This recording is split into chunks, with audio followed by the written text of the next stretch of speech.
A historic lawsuit. Billions at stake. The Justice Department sued America's cigarette makers, claiming they should pay for years of health problems. Fire and water. How the hurricane season turned a luxury vacation at sea into a nightmare on a crowded cruise ship. NBC News in depth. Countdown 2000. New information on how the Y2K problem could affect you and your family. And what could be the biggest credit card scam ever. Is this another fleecing of America? From NBC News World Headquarters in New York, this is NBC Nightly News with Tom Brokaw. Good evening. The federal government is the latest in line to sue the big tobacco companies in this country. They've already been sued by a number of states and hundreds of individuals, including even one of the actors playing the part of a Marlboro man. The charges are all essentially the same. The tobacco is a very expensive public health menace, with damages running into the billions of dollars. This suit, however, from the Justice Department is the biggest one yet. But what are the chances? Here's NBC's Pete Williams.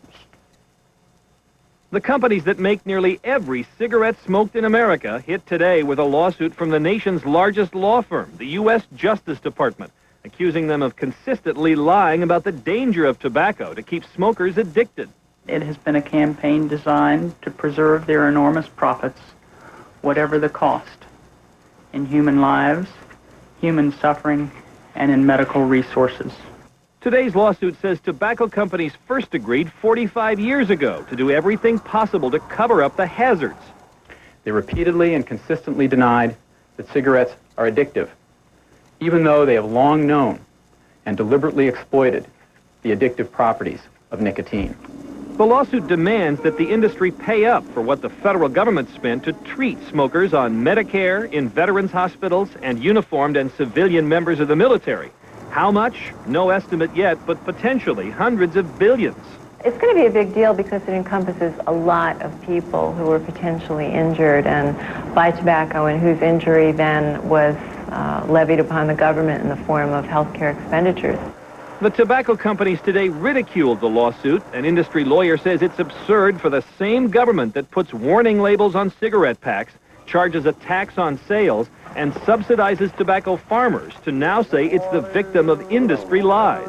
Because the federal government has been a full partner in the sale of tobacco in the United States, that's why this lawsuit really is the height of hypocrisy. But a legal scholar who supports today's lawsuit says the industry has never been honest. There are details that are coming out all the time about the exact harms of nicotine and exactly how it's being manipulated and just how addictive it is that none of us really knew. The Justice Department also said today it's dropping its criminal investigation of top tobacco executives. Not much comfort for an industry already facing its biggest legal threat ever. Pete Williams, NBC News, Washington. From man-made hazards to natural disasters, a second round for Taiwan as two strong aftershocks made a terrible situation even worse today. The death toll from the earthquake now in the thousands and still climbing. NBC George Lewis remains on the scene tonight in Taiwan. The authorities here in Taiwan now say there are more than 2,000 dead, and they concede that with an estimated 2,600 others trapped in the rubble, the final death toll could go over 4,000. Since the quake struck Tuesday, there have been more than 2,000 aftershocks, two major ones today, one measuring 6.8 on the Richter scale. Search and rescue teams from around the world have been pouring in. Shortly after the search and rescue crew from Fairfax County, Virginia arrived, they pulled a survivor out of a crushed building. 9 people in all rescued today. But as time passes, the chances grow dim for finding more survivors. In the city of Fengyang, 80 miles south of Taipei and near the epicenter of the quake, this wife watched as her husband's lifeless body was pulled from the rubble. Watching all this, a group of 9 young Americans who came here to teach English as a second language. We're seeing it, but maybe I don't think we can really understand the pain that it's causing them. It was really moving to see them use the incense when the people had died, that the whole community has just come together. The Americans are among the 100,000 people now homeless because of the earthquake. The house they were living in considered unsafe. When Debbie Waters was awakened by the house shaking, she didn't realize it was an earthquake. the wind started blowing, and I thought, okay, we're having a typhoon. And then I heard a boom, and the light went out. The boom she heard was the sound of the 12-story apartment building next door falling over on its side. Had the high-rise apartment building toppled the other way, it would have crushed the house where the young American teachers were sleeping. Today, they're counting their blessings. Because all around them there is rubble and misery and death, as this island tries to come to grips with the enormity of the disaster. George Lewis, NBC News, Pyongyang, Taiwan. And in this country, a week after Hurricane Floyd flooded much of North Carolina, 3 more inches of rain have added to the misery and devastation. Rising waters have closed hundreds more roads, even ripped coffins out of their graves in that area. Also tonight, the end of what sounds like a hellish cruise. Tropical Storm Harvey and some mechanical problems left a Carnival cruise ship adrift. Its passengers, understandably, are furious. NBC's Kerry Sanders was there when the ship finally pulled into port. The Carnival cruise ship Tropical, under tow, finally back in port 3 days after a crippling engine room fire. The 17-year-old ship disabled 150 miles from Tampa in the Gulf of Mexico. 1,701 passengers and crew adrift in rough seas. It wasn't a lot of fun. We were stranded out in the water for over 24 hours. The toilets wouldn't flush, they were overflowing. The air conditioning didn't work, no running water. It was just very unsanitary. And I kind of feel like you're a prisoner.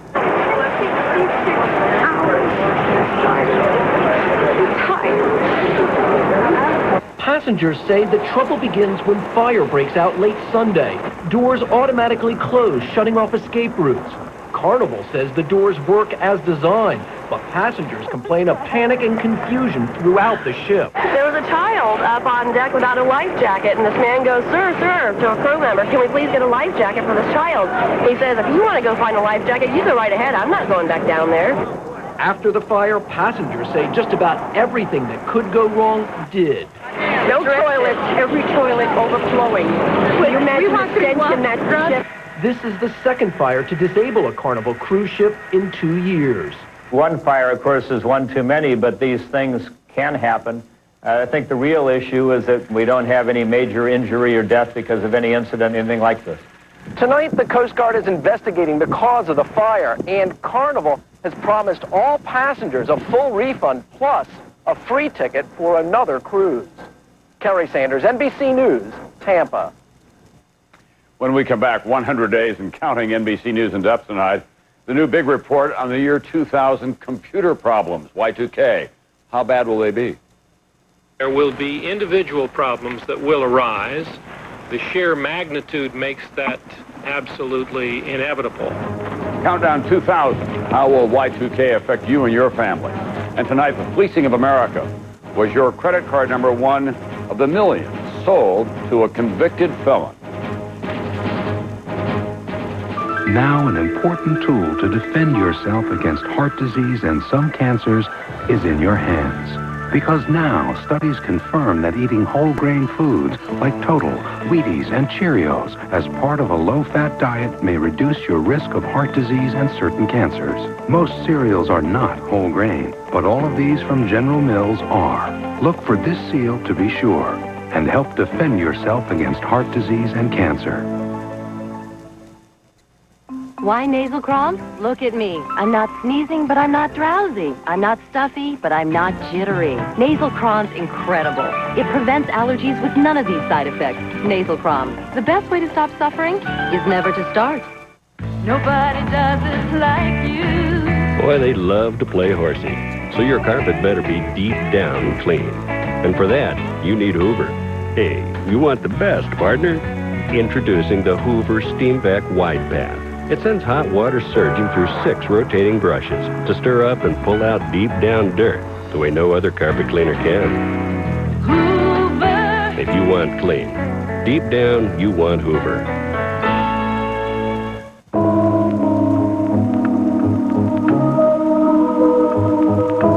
You can't live without water. Can you live without art? The bold look of Kohler. Oh yeah, I'm on a seafood diet. I see food, I eat it. But thanks to Healthy Choice, I've got a nutritional guardian angel. Like the roast chicken. All the fixins, only 6 grams of fat. What is that, like a sit-up? Healthy Choice. Figured it out. Chicken breast, smothered in a mushroom wine sauce, veggies, so fresh tasting, they bite back. It's a plate full of good eating. There's no room for extra salt and fat. Choose Healthy Choice. How easy is that? New tonight at 6 on Northwest News Channel 8. The Condit Dam is coming down, and that decision may start a flood of controversy. We'll have a story tonight at 6 on Northwest News Channel 8, where the news comes first. Sports Sunday with Colin Coward. Sunday at 12:05. On NBC News in Depth tonight, Countdown 2000. Just 100 days away. And after all the talk, all the hype, all the fear, just how bad will it get when the clock strikes midnight, December 31st? Preparing for the Y2K threat has already been enormously expensive. So far, the federal government has spent more than $8 billion getting ready for Y2K. Corporate America has run up a bill that could reach as high as $225 billion. Now, the final big government report on what you can expect at the turn of the century. NBC's Robert Hager reports tonight in depth. 100 days and counting. But so far, not many big Y2K problems, like this one at David Sterling's insurance firm in New York, where employees show how, when they tried to get in earlier this year, they couldn't. Turns out a computer chip failed to recognize the year 2000 expiration date on company ID cards. They were locked out. We called into the vendor who told us that, yes, our system had a year 2000 problem that had not been disclosed to us. In California, hundreds of hospitals worried. We want to be 100% able to respond to any type of disaster scenario that's given to us. Stage a Y2K drill, simulating power outages on New Year's Day. But today, 100 days before the year 2000, a Senate committee monitoring potential problems predicts no nationwide crisis when the big date arrives. Instead, only sporadic local interruptions that shouldn't take long to fix. The committee rated banks and financial services best prepared, 5 stars for Y2K readiness. Utilities and telecommunications, 4 stars. Transportation, government, and private businesses, 3. Senator Chris Dodd. With 100 days to go, we think that this problem that looms so large only a few months ago should not be as serious for the overwhelming majority of people, except in some isolated cases. Causes for concern still, small businesses. More than 1 million of them say they simply haven't checked for Y2K problems. International, will China be ready, or Africa? Could there be disruptions in foreign trade? And healthcare, could equipment fail at underfunded rural or inner-city hospitals? Or billing systems break down in doctors' offices? What about Medicaid for the poor? But about 20 states that have to do a far better job, in our view, in the next 100 days to see to it that Medicaid is going to reach some of the most vulnerable people in our society, elderly people and the very poor. And David Sterling, whose employees were locked out, says be careful. The message is, please check every computer that you have, and in addition, try to figure out where else you could have control chips that may have this problem. The government says don't expect huge problems across the country, but warns there may be small problems across the street. Why it's important to keep working on them while there's still time. Robert Hager, NBC News, Washington. And right in the Senate's own backyard, there is a potential problem brewing. According to the General Accounting Office, the District of Columbia has fixed just 10% of its Y2K problems. Up next, President Clinton, frequent flyer. Are his overseas trips costing taxpayers too much, or is this a political fight?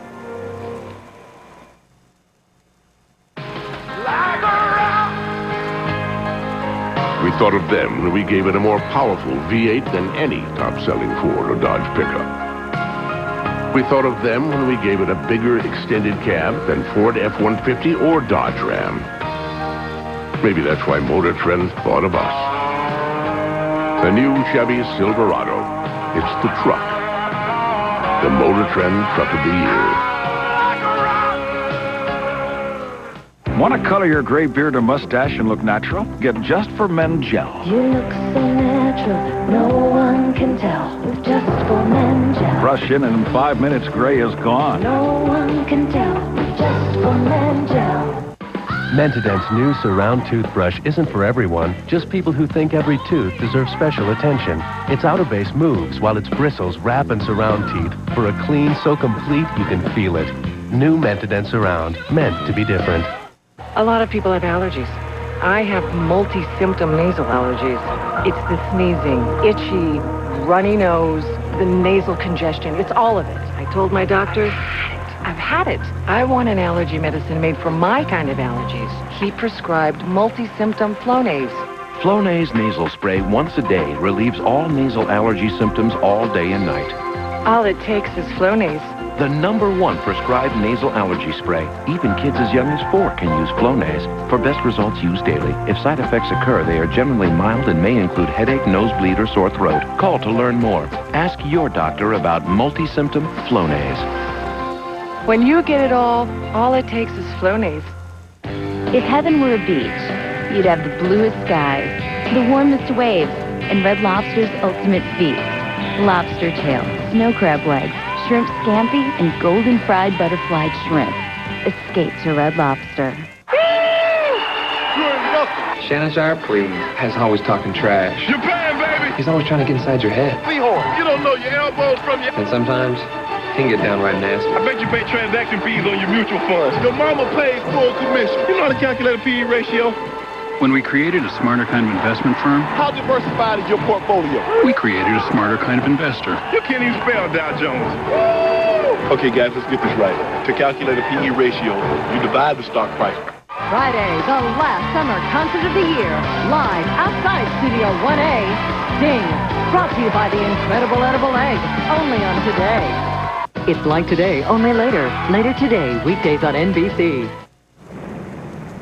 President Clinton spent this day back in Washington, but on Capitol Hill, Republican senators were trying to embarrass him with questions about his extensive and expensive travel habits.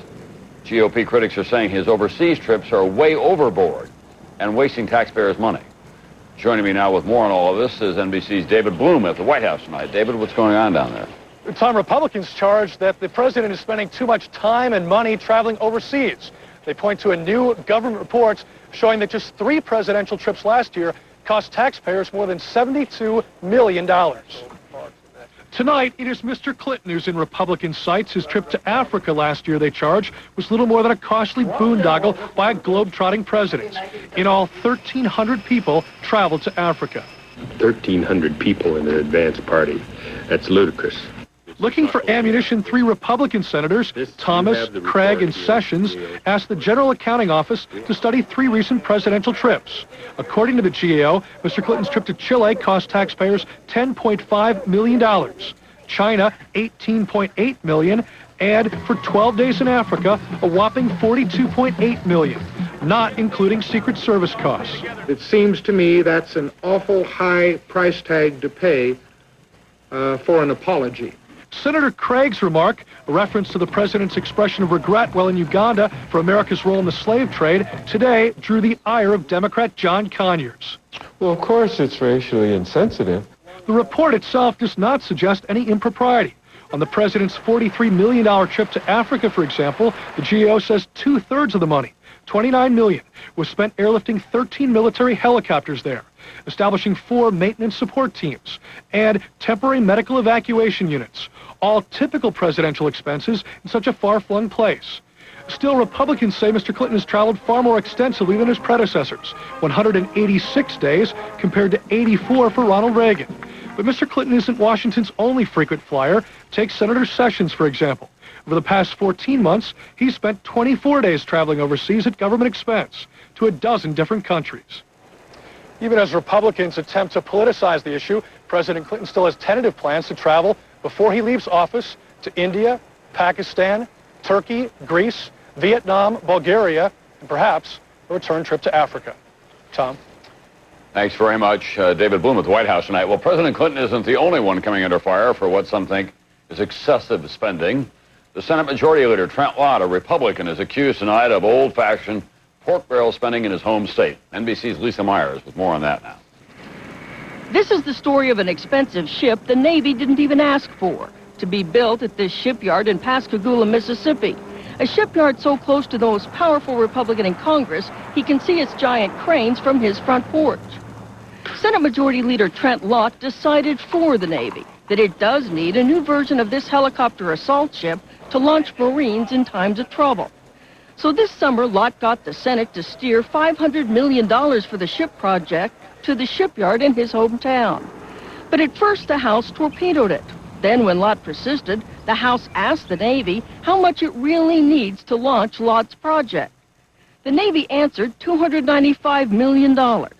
Then Lott's office sent a fax to the Navy and said, quote, the wrong answer. The right answer, according to Lott, much more, $375 to $500 million. This is a sure sign that there's something politically fishy going on here. When a senator's office is telling the Navy what they need, the red flags ought to go up. But no matter how many flags go up, Lott's likely to get most of his money. He declines to be interviewed, but his staff insists this isn't waste, that the Navy actually wants this ship, just couldn't afford it in this year's $270 billion Pentagon budget. Former Senator Dale Bumpers says what Lott did happens all the time. It distorts the planning process for defense. And it wastes billions of dollars a year, but not just because of one senator, it's because of all of them. In fact, by one estimate, there are some $6 billion in pork barrel defense projects this year alone. As for Senator Lott, he's a busy man. He also managed to steer contracts for 2 big cruise ships to his hometown, the first built in this country in 40 years. Critics call that pork too, and further proof that the right captain at the helm can float just about any boat. Lisa Myers, NBC News, the Capitol. On Wall Street today, the blue chips extended yesterday's losing streak, the Dow finishing down more than 74 points. But some big gains in technology stocks sent the NASDAQ higher today. It was up a little more than 37 points on the day's trading. It does look like it's going to be a long winter for people who heat their homes with oil. OPEC nations met today and agreed to maintain deep cuts in production until next spring. That will lead to higher oil prices, including heating oil. And in a remote part of Central California, just east of San Jose, a lightning strike has touched off a fire in a huge tire dump. There are 7 million tires on this site. The fire is already so big, authorities worry that it will burn indefinitely. Fires like this burn extremely hot, 2,000 degrees. They're difficult to put out because pouring on chemicals or water does more environmental damage than the thick smoke produced by the fire itself.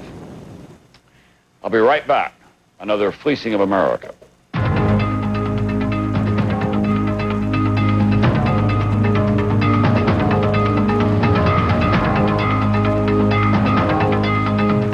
Oh yeah, I'm on a seafood diet. I see food, I eat it. But thanks to Healthy Choice, I've got a nutritional guardian angel. Like the roast chicken. All the fixins, only 6 grams of fat. What is that, like a sit-up? Healthy Choice figured it out. Chicken breast, smothered in a mushroom wine sauce, veggies so fresh tasting, they bite back. It's a plate full of good eating. There's no room for extra salt and fat. Choose Healthy Choice. How easy is that? 50 is courageous, confident, beautiful. 50 is being who you are. To make sure being who you are stays beautiful, there's Pro-Vital. For skin that looks revitalized, resilient, remarkable. Just like you. Pro-Vital from Olay. Proven to be why women over 50 look so wonderful.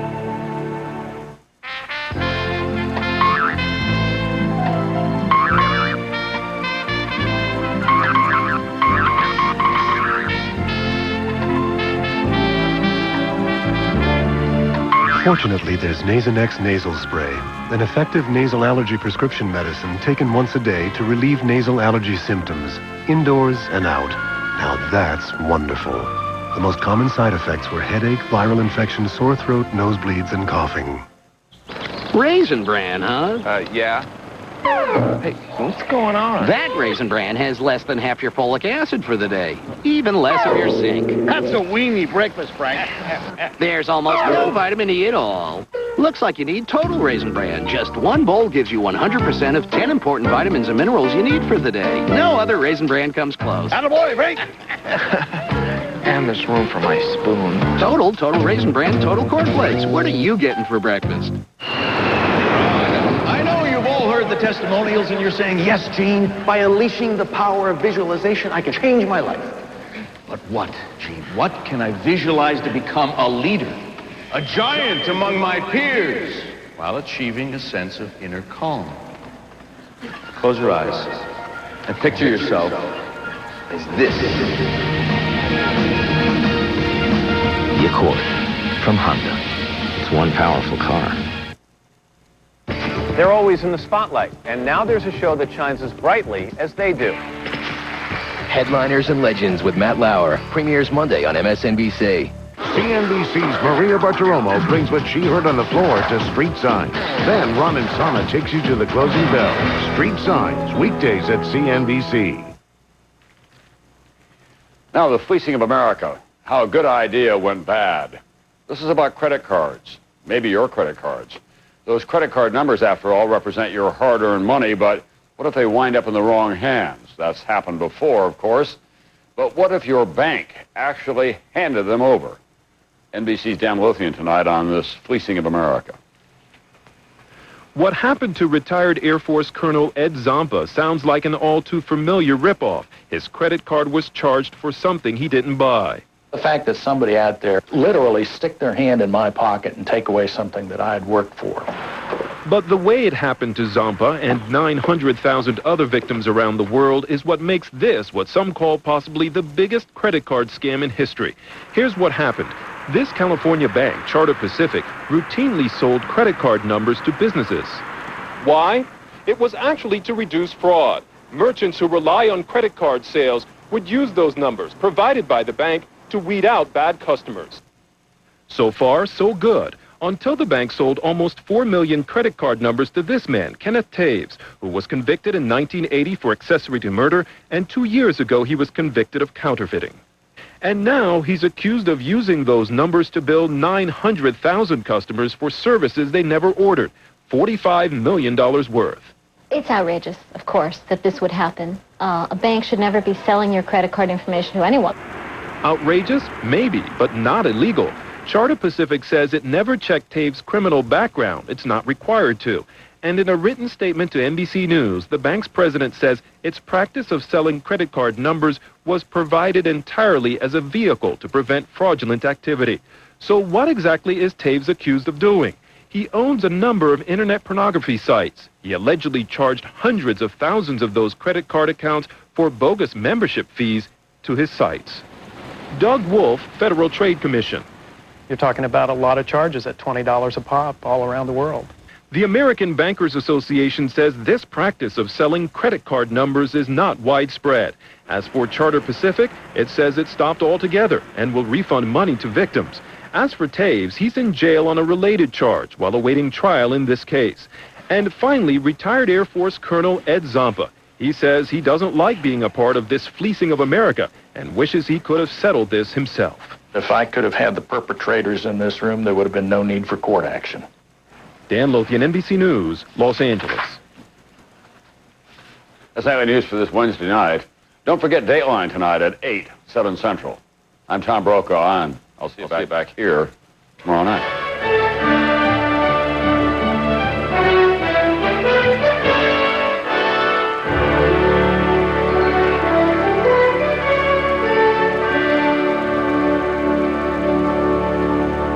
Nightly News is a presentation of NBC News. More Americans watch NBC News than any other news organization in the world. From KGW, where the news comes first, this is Northwest News Channel 8 at 6. One of the Northwest's oldest hydroelectric dams is coming down. The environment is a big winner here, but not everyone is happy with the plan. Hello, I'm Carol Jensen. And I'm Joe Donlin. Tracy is off tonight. The Condit Dam's demise is our top story. The dam's in Skamania County, Washington, just across the Columbia from Hood River. It has been a target for environmental groups and Native American tribes for years. News Channel 8 environmental reporter Gary Chittum is here with the story. Gary? Carol, this dam has produced dependable hydroelectric power for 75 years, but it's also blocked dozens of miles of the White Salmon River to salmon and steelhead. Today, Condit got the death sentence. This is what the mighty white salmon